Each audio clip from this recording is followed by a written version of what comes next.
नमस्कार दोस्तों, कैसे हैं आप लोग। Global minimum corporate tax rate to be imposed on multinational corporates, इसकी बैकग्राउंड न्यूज़ हम लोग ऑलरेडी डिस्कस कर चुके हैं। इंपॉर्टेंट किस लिए है तो आप जीएस पेपर 2 इंटरनेशनल रिलेशंस के लिए इंपॉर्टेंट है। Effect of policies and politics of developed and developing world on India's interest.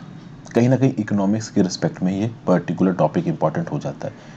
Context क्या है? कंटेक्स्ट ये कि G7 कंट्रीज़ के फाइनेंस मिनिस्टर ने इनफॉर्मली इस बात को हामी दे दी कि हाँ भाई, हम इस ग्लोबल मिनिमम कॉर्पोरेट टैक्स को लागू कर देंगे। तो कंटेक्स्ट कहाँ है, कहाँ मीटिंग होने वाली है, इसको हम डिस्कस नहीं कर रहे हैं, ये यहाँ का टॉपिक नहीं है। मैंने करंट अफेयर्स में ऑलरेडी आपको बता दिया।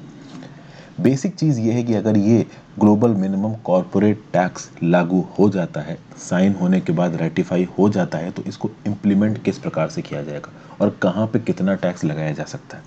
इसका ऑब्जेक्टिव क्या है? तो ऑब्जेक्टिव ये है कि मल्टीनेशनल्स को टैक्स किया जाए। तो गूगल जैसी कंपनीज, अभी पेरेंट कंपनी है अल्फ़ाबेट इंक। अल्फ़ाबेट इंक ने अपनी कोई सब्सिडरी कंपनी खोली, मान लीजिए केमन आइलैंड्स में। अभी केमन आइलैंड्स में उनकी सब्सिडरी कंपनी है और वो बिजनेस कर रहे हैं इंडिया में। तो इंडिया से जो भी पैसा वो कमा रहे हैं उसका प्रॉफिट वो डिक्लेयर करेंगे केमन आइलैंड में, और केमन आइलैंड में ना के बराबर प्रॉफिट है। तो वो ना के बराबर प्रॉफिट मतलब ना के बराबर टैक्सेस हैं। तो प्रॉफिट्स वो केमन आइलैंड में डिक्लेयर कर रहे हैं, केमन आइलैंड में वो टैक्स देंगे। अभी केमन आइलैंड में तो टैक्स है ही नहीं, तो पूरा का पूरा प्रॉफिट गूगल अपनी जेब में रख लेगा। और ये हो रहा है यहाँ पे। तो कंपनी अमेरिका की है, कहीं ना कहीं उसने अपने आप को रजिस्टर केमन आइलैंड में किया, धंधा इंडिया में किया, इंडिया से पैसा कमाया, पैसा का प्रॉफिट उसने केमन आइलैंड में डिक्लेयर किया, वहाँ पे जो थोड़ा बहुत टैक्स था डिक्लेयर किया, बाकी पैसा अपने पास रख लिया। मैं बस आपको एक हाइपोथेटिकल एग्जांपल दे रहा हूँ, मैं ये नहीं कह रहा हूँ कि अल्फ़ाबेट इंक केमन आइलैंड में। वैसे भी जो पेरेंट कंपनीज है अल्फ़ाबेट इंक की और फेसबुक की पेरेंट कंपनीज, इनकी छोटी छोटी बहुत सी कंपनीज दुनिया भर में खुली हुई हैं और वो अलग अलग जगहों पे अलग अलग प्रकार से टैक्स देती हैं। जैसे गूगल हो गई, आपकी फेसबुक हो गई। आपको क्या लगता है कि ये कंपनीज अपने प्रॉफिट का इनकम टैक्स कॉर्पोरेट वाला इंडियन गवर्नमेंट को देती है? ना, बहुत ही कम पैसा देती हैं, बहुत ही चिल्लर पैसा देती हैं, कुछ भी नहीं देती हैं। ज़्यादातर ये अपना पैसा टैक्स हेवंस में डिक्लेयर करती हैं। जैसे फेसबुक अपना पैसा सिंगापुर में डिक्लेयर करता है। तो ये जो कंपनियां हैं छोटी छोटी, ये जो कंट्रियां हैं छोटी छोटी, चूंकि बहुत कम इनकम टैक्स मांगती हैं, इनके कम इनकम टैक्स को बढ़ा के कम से कम 15% किया जाए।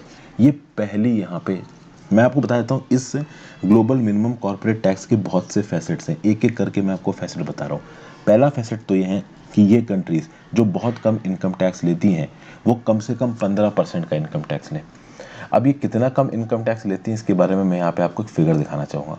ये फिगर थोड़ा सा नीचे स्क्रॉल डाउन करके आएगा, ये रहा, देखिए। इफेक्टिव टैक्स रेट सिंगापुर का कितना है? 6.15% ओनली। हांगकांग का कितना है? 8.26%। चाइना का कितना है? 18.97%। इंडिया का कितना है? 29.73%। कोई कंपनी इंडिया में अपना प्रॉफिट क्यों डिक्लेयर करेगी?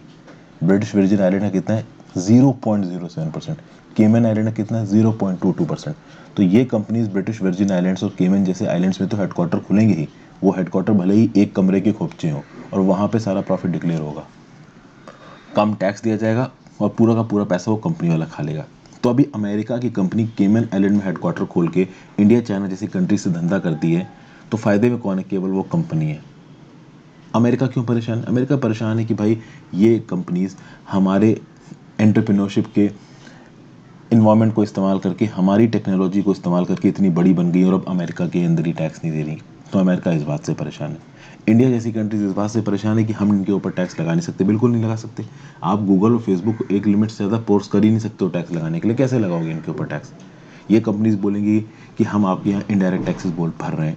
ये कंपनीज बोलेंगी कि हमारी सर्विसेज के ऊपर जीएसटी है, वो आप लोग लेते हो। ये कंपनीज बोलेंगी कि तुम्हारे देश के इतने लोगों को हम नौकरियां दे रहे हैं और तुम हमें भगाने को उतारू हो। प्लस इंडिया बहुत सारे कॉरपोरेट्स को बुला रहा है अपने यहाँ पे बिजनेस सेटअप करने के लिए। आप देखो कि जो बजट आया है उसमें कहीं ना कहीं टैक्स को कम किया गया है। हमारे यहाँ पे अब कॉर्पोरेट टैक्स रेट हो गया है 22% फॉर एग्जिस्टिंग डोमेस्टिक कंपनीज। किसके थ्रू लाया गया? ये टैक्सेशन लॉस अमेंडमेंट एक्ट 2019 के थ्रू, जिसके थ्रू इनकम टैक्स एक्ट 1961 में एक सेक्शन जोड़ा गया 115 BAA। अगर याद रख सको तो याद रख लो। मैट भी यानी मिनिमम अल्टरनेट टैक्स की फुल लगाया जाएगा। कहीं ना कहीं इस 22% का जो इफेक्टिव टैक्स रेट निकल के आता है वो निकल के आता है लगभग 25.17%। चूंकि उसके ऊपर हायर एजुकेशन सेस और बहुत प्रकार के सेसेस लगते हैं, तो ये 22% का इफेक्टिव टैक्स रेट 25.17% हो जाता है। और जो नई डोमेस्टिक मैन्युफैक्चरिंग इंटरप्राइजेस हैं उनके ऊपर टैक्स लिया जा रहा है 15%। तो ऑलरेडी हम लोगों ने अपने कॉर्पोरेट टैक्स को कम कर दिया है। लेकिन अभी कॉर्पोरेट टैक्स पहले कितना था हमारे यहाँ पे 30% था, उस 30% से कम करके कितना किया गया 22% किया गया। इफेक्टिव कितना निकल के आ रहा है 25.17%। तो भले ही हमने अपने स्टैंडर्ड्स के हिसाब से टैक्स कम कर दिया हो, लेकिन अगर आप इसको कंपेयर करोगे केमन आइलैंड जैसी कंट्रीज के साथ, ब्रिटिश वर्जिन आइलैंड जैसी कंट्रीज के साथ, तो क्या आपको ये कम लग रहा है? अगर आप इन कंट्रीज को देखो तो ब्रिटिश वर्जिन आइलैंड में 0.07% का इनकम टैक्स है, केमन आइलैंड में 0.22% का इनकम टैक्स है, और ये इनकम टैक्स कट से पहले 29%, ऑलमोस्ट 30% कंपनियां इंडिया में टैक्स दे रही थी। तो कौन सी कंपनी इंडिया में धंधा करना चाहिए? ऑब्वियस ही बात है, कंपनियां क्या करना चाहेंगी, अपने आप को किसी टैक्स हेवन में रजिस्टर करेंगी, इंडिया के मार्केट से कमाएंगी और प्रॉफिट को डिक्लेयर करेंगी उस टैक्स हेवन में। यूएसए को ये बात पसंद में नहीं आती, इसलिए यूएसए और ये जो ग्रुप ऑफ 7 कंट्रीज हैं, ये क्या प्लान कर रही हैं? ये प्लान कर रही हैं कि जो इफेक्टिव टैक्स रेट यहाँ निकल के आ रहा है, या जो टैक्स रेट यहाँ पे लगाया जा रहा है ब्रिटिश वर्जिन आइलैंड के द्वारा, केमन आइलैंड के द्वारा, लग्जमबर्ग 1.39%, नीदरलैंड 5.4%, आयरलैंड 7.76%, इस टैक्स को कम से कम 15% पे लेके जाओ। मतलब कि इस बात से फर्क नहीं पड़ता कि आप दुनिया की कौन सी कंट्री में प्रॉफिट डिक्लेयर कर रहे हो, जिस कंट्री में भी डिक्लेयर करोगे कम से कम 15% का टैक्स तो आपके ऊपर लगाया जाएगा। अब क्या लगता है आपको, इस पर्टिकुलर डिसीजन से ये जो कम इनकम टैक्स मांगने वाली कंट्रीज खुश होंगी? क्या कभी केमन आइलैंड, कभी वर्जिन आइलैंड, कभी आयरलैंड जैसी कंट्रीज खुश होंगी? अरे ये कंट्रीज तो अपने यहाँ पे कंपनीज को बुला ही इस दम पे रही हैं कि कम टैक्स लेती हैं। इन कंट्रीज में कौन सी बिजनेस कंपनी बिजनेस करने के लिए जाएगी? अगर इनके जितना टैक्स रेट इंडिया में होता तो फेसबुक और गूगल के हेडक्वार्टर्स आज इंडिया में होते, क्योंकि उनको टैक्स इंडिया में देना होता और उनको कम टैक्स देना पड़ता। इंडिया में टैक्स ज़्यादा है, तभी तो इंडिया के मार्केट को इस्तेमाल करके प्रॉफिट कहीं और डिक्लेयर कर रहे हैं। तो ये जो कंट्रीज़ हैं, केमन आइलैंड जैसी या दूसरे जो टैक्स हेवन है हांगकांग जैसे, ये कंट्रीज़ कहीं ना कहीं नाराज़ होंगी। ये बोलेंगी भाई कि हम तो इन कंपनीज को बुला ही इस बेसिस पे रहे हैं कि हमारे यहाँ इनकम टैक्स कम है, और अब आप हमसे बोल रहे हो कि मिनिमम रिक्वायरमेंट को बढ़ा के 15% पे लेके जाओ। तो देखिए, इस पर्टिकुलर इनिशिएटिव को लागू कर पाना ये अपने आप में एक बहुत मुश्किल बात है, बहुत मुश्किल है इस चीज़ को लागू कर पाना। क्योंकि देखिए, जो एडवांस कंट्रीज हैं वो तो तुरंत तैयार हो जाएंगी कि हाँ भाई कम से कम 15% का टैक्स लगाओ, क्योंकि यूएसए को भी इससे नुकसान है। यूएसए को $50 बिलियन के टैक्स रेवेन्यू का नुकसान हुआ है। फ्रांस और जर्मनी को भी अच्छा खासा नुकसान है। इस चीज़ से इंडिया को भी कहीं ना कहीं नुकसान हो रहा है। यहाँ पे आपको दिख रहा है इंडिया का डाटा, इंडिया को लगभग $10 बिलियन से ज़्यादा का नुकसान होता है। इंडिया की जो कंपनीज हैं वो अपने प्रॉफिट को कहाँ जाके डिक्लेयर करती हैं? किसी टैक्स हेवन में डिक्लेयर करती हैं, और ऑब्वियसली बात है उसके चलते हमारी भारत सरकार को $10 बिलियन कम पैसा मिलता है। और यहाँ पे देखिए, हमने दूसरों पे कितना टैक्स लॉस इन्फ्लिक्ट किया, 0। मतलब कोई भी कंपनी इंडिया में अपने हेडक्वार्टर को नहीं स्थापित करना चाहती, क्योंकि इंडिया में टैक्स रेट ही 30% पहुंच रहा है, तो कौन यहाँ पे आएगा? समझ गए बात को? तो पहली चीज, ये अमीर कंट्रियां मिलके हर जगह पे टैक्स रेट कम से कम 15% कराना चाहती हैं, बट आपको लगता है ये हो पाएगा? बहुत मुश्किल है। दुनिया भर की जो भी गरीब कंट्रीज हैं या फिर टैक्स हेवेंस है, वो कभी इस बात के ऊपर एग्री नहीं होंगे कि भाई कम से कम 15% का टैक्स रेट करो। कभी नहीं एग्री होने वाले हैं वो। क्यों? क्योंकि फिर उनके यहाँ कोई कंपनी आएगी नहीं रजिस्टर करने के लिए अपने आप को, वो ज़्यादा इनकम टैक्स बढ़ा देंगे। अरे उनके पास है क्या ज़्यादा इनकम टैक्स बढ़ाने के लिए? यूएसए के पास तो एक प्रॉपर एंटरप्रेन्योरशिप का इकोसिस्टम है, प्रॉपर रिसर्च एंड डेवलपमेंट का इन्वायरमेंट है। तो यूएस जैसी कंट्रीज में ये जो एंटरप्रेन्योर्स है वो थ्राइव करते हैं, तो यहाँ तो टैक्स ज़्यादा होगा ही होगा। लेकिन लो इनकम कंट्रीज कौन से बेसिस पे कंपनियां बुलाएंगी? तो मोस्ट प्रॉब्ली आगे आने वाले समय में अगर ये डेवलप्ड कंट्रीज अड़ जाती हैं, तो कहीं ना कहीं जो टैक्स हेवेंस है ना, ये विद्रोह करेंगे, बवाल करेंगे, नंगा फसाद करेंगे कि भैया हम टैक्स को नहीं बढ़ाएंगे। अब सवाल ये उठता है कि मान लीजिए ये जो अमीर कंट्रीज हैं G7 जैसी, और ये किसी तरीके से इंडिया चाइना को पटा लेती हैं और डिक्लेयर कर देती हैं मिनिमम टैक्स रेट 15%, और ये केमन आइलैंड जैसी और ब्रिटिश वर्जिन आइलैंड जैसी कंट्रीज बोलती हैं कि नहीं भाई हम तो अपना टैक्स कम ही रखेंगे, तब ये G7 कंट्रीज क्या कर लेंगी? इंडिया चाइना जैसी कंट्रीज क्या कर लेंगी?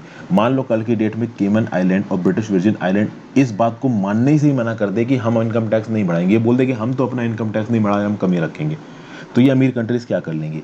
ये अमीर कंट्रीज ये करेंगी कि फिर जो कंपनीज जाके यहाँ पे केमन आइलैंड में, ब्रिटिश वर्जिन आइलैंड में धंधा चला रही हैं और वहाँ पे जितना भी टैक्स दे रही हैं, मान लो केमन आइलैंड्स में 0.22% टैक्स दिया और minimum tax in G7 plus India China ने डिक्लेयर कर रखा है 15% का। तो अगर कोई पेरेंट कंपनी इस G7 की है या इंडिया चाइना की, जैसे मान लीजिए फेसबुक का, गूगल का, इस प्रकार की कंपनी का पेरेंट देश है यूएसए, तो अगर यूएसए की या फिर ये कंट्रीज जो कि 15% का एग्रीमेंट कर रही हैं, इनकी कोई कंपनी जाके किसी टैक्स हेवन में धंधा करती है, तो उस टैक्स हेवन में जितना परसेंटेज वो टैक्स देगी, उसमें से 15% बनाने में जितना बचा होगा उस कंपनी की पेरेंट ऑर्गेनाइजेशन से ओरिजिन कंट्री में ले लिया जाएगा। ये मोस्ट प्रोबेबली यहाँ पे इम्पोज किया जा सकता है स्ट्रक्चर आगे आने वाले समय में। वैसे तो देखिए अभी बहुत सारी यहाँ पे नेगोशिएशंस होने वाले हैं। ये जो अमीर कंट्रीज़ हैं ये गरीब कंट्रीज़ को और टैक्स हेवेंस को समझाने की कोशिश करेंगी कि 15% पे टैक्स लेके आइए, लेकिन वो 15% पे समझाने में सक्सेसफुल नहीं होंगी। ये ब्रिटिश वर्जिन आइलैंड और केमन आइलैंड जैसी कंट्रीज़ कभी भी अपने इनकम टैक्स रेट को नहीं बढ़ाएंगी। तो ये इनकम टैक्स के दम पे कंपनीज बुला रही हैं, ये बढ़ा देंगे इनके पास कोई कंपनी आएगी नहीं। तो मान लो ये कम ही रखते हैं अपना इनकम टैक्स रेट, मान लो कोई कंट्री है वो अपना इनकम टैक्स रेट 1% रखती है, लेकिन मिनिमम टैक्स रेट की बात कितनी की गई है, 15%। तो जिन जिन लोग इंटरनेशनल एग्रीमेंट को साइन करेंगे 15% टैक्स रेट के लिए, तो उनकी कंपनी जब जाके किसी टैक्स हेवन में धंधा करेगी और वहाँ जितना भी टैक्स देगी, मान लो 1% दिया, तो 15% में से 1% हटा दो, 14% उसके पेरेंट कंट्री में उससे वसूला जाएगा। ठीक है, तो ये चीज़ यहाँ पे इम्पोज की जा सकती है, लेकिन ये मैं फ्यूचर की प्रोडिक्शन कर रहा हूँ। अभी के लिए यहाँ पे कुछ ऐसा नहीं है, अभी के लिए यहाँ पे बस एक प्रपोजल है और उस प्रपोजल पे बातचीत हो रही है और बातचीत के दौरान चीज़ें और बदलेंगी। अच्छा, इंडिया चाइना जैसी कंट्रीज़ को यहाँ पे कैसे खींचोगे? जैसे कि फॉर एग्जांपल अभी इंडिया चाइना जैसी कंट्रीज़ 15% के लिए क्यों राज़ी होंगी? इंडिया के लिए मैं आपको बताता हूँ, इंडिया के पास एक बहुत बड़ा लेवरेज है। क्या लेवरेज है इंडिया के पास? देखिए, फेसबुक और गूगल जैसी कंपनीज का जो मेजर मार्केट है इंडिया में है, ब्राज़ील जैसी कंट्रीज़ में। तो ये फेसबुक और गूगल जैसी कंपनीज इंडिया में बहुत कमाती हैं। तो कुछ हद तक यहाँ पे इंडियन सरकार को भी लेवरेज दिया जाएगा। क्या लेवरेज दिया जाएगा? इंडियन सरकार को बोला जाएगा कि जो बड़ी बड़ी मल्टीनेशनल कंपनीज आके आपके यहाँ काम कर रही हैं, आप एक काम करो, इनके प्रॉफिट का जो 10% होगा, वहाँ तक तो नहीं, लेकिन 10% से ज़्यादा जो इनका प्रॉफिट होगा उसके 20% तक के ऊपर आप टैक्स लगा सकते हो। अब समझो यहाँ पे क्या बोला जा रहा है। मान लीजिए कोई एमएनसी एबीसी इंडिया में आके धंधा कर रही है और उस एमएनसी एबीसी ने डिक्लेयर किया अपना प्रॉफिट उस साल का 25%।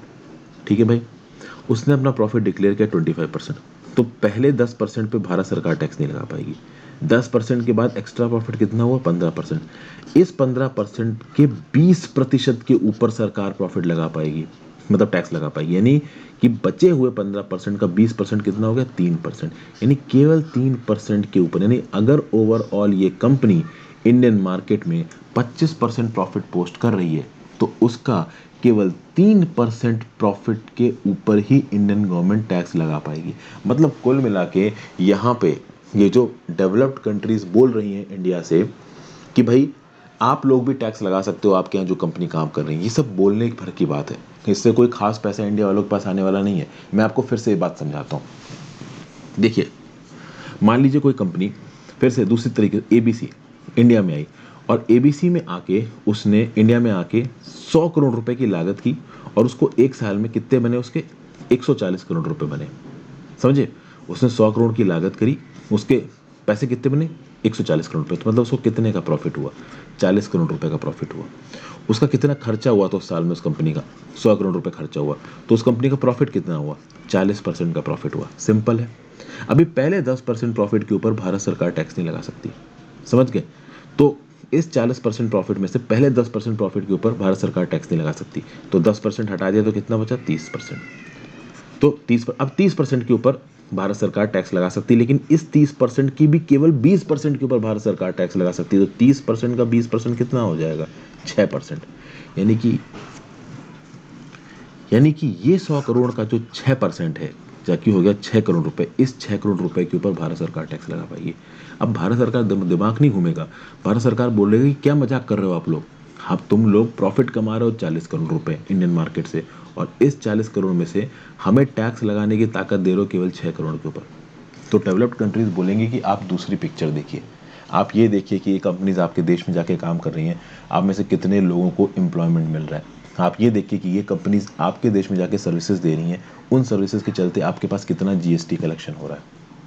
ये कंपनीज आपके देश में जाके काम कर रही हैं, तो आपके देश में कितना रिसर्च एंड डेवलपमेंट और टेक्नोलॉजिकल नो हाउ लेके जा रही हैं।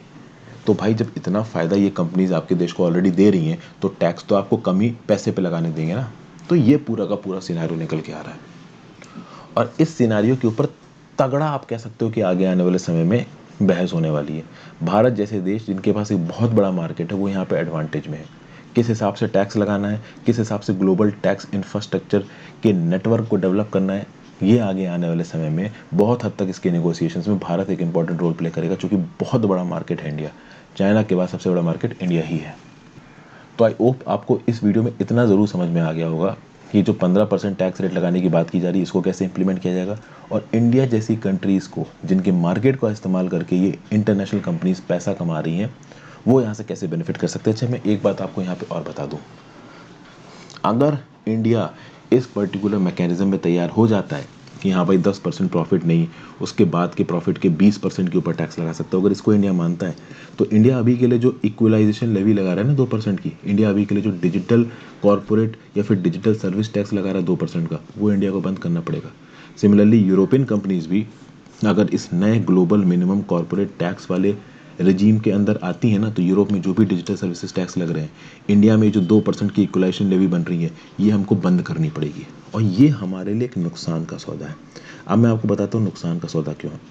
क्योंकि ये जो G7 का प्रपोजल है ये उन कंपनीज पे लागू होगा जो कम से कम $900 मिलियन का खेल खेल रही हैं, लेकिन हमारी जो 2% की इक्वलाइजेशन लेवी है ये एक बहुत बड़े लॉट के ऊपर लागू है।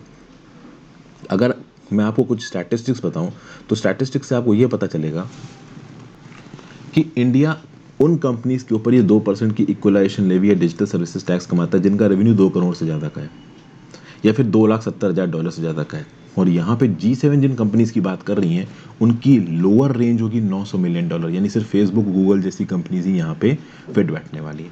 तो इस रिस्पेक्ट में बाकी कंपनीज जिनके ऊपर इंडिया ये 2% की डिजिटल सर्विसेज टैक्स लगा रहा है वो इंडिया के टैक्सिंग पैरामीटर से बाहर निकल जाएंगी, जो कि कहीं ना कहीं इंडिया के लिए नुकसान की बात है। अब यूएसए के लिए ये particular global minimum tax rate लगाना ये और बहुत इंपॉर्टेंट इसलिए हो जाता है क्योंकि डोनाल्ड ट्रंप के समय पे यूएसए में जो कॉर्पोरेट टैक्स रेट था उसको 35% से कम करके 21% कर दिया गया। सुनने में आ रहा है कि जो बाइडन इसको 21% से बढ़ा के 28% करना चाहते हैं, और ये करने के लिए पहले वो global minimum corporate tax rate को 15% करना चाहते हैं ताकि उनका ये 21 से 28% करने वाला डिसीजन जस्टिफाइड माना जाए। तो आई होप आपको ये स्टैटिस्टिक्स ये फिगर समझ में आए हो।